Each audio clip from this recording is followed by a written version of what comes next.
অনেক সময় হুজুর নিজে ঈশা পড়ে না, এখন ওয়াজ শেষ করে যা পড়বে, বুঝলেন না? হ্যাঁ, খুব তাড়া, হুজুর যাবে পড়ে গেছে, নামে নাই মুসাফির। কি মুসাফির নামে নাই, আস্তে আস্তে আস্তে আস্তে। অনেক সময় দুইটা ওয়াজ থাকে, তো কয়টা ওয়াজ থাকে, হয় একটাতে এসে খুব তাড়াহুড়ো করতেছে চলে যাবে আরেকটাতে যাওয়ার জন্য, অথবা আরেকটা শেষ করে খুব তাড়াহুড়ো করে কোনো রকমে আইসা জানে বেচা মানে হুজুর কিন্তু এখন ঈশা পড়ে না, জানেন?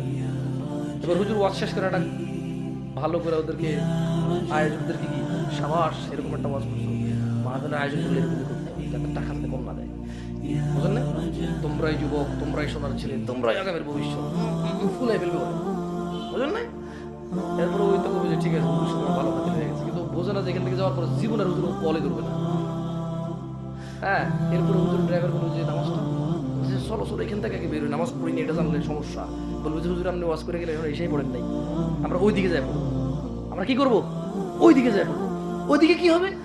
খানাটা না খাই ওয়াশ টোয়াশ করে ভালোটা টাকা পাই যদি করো।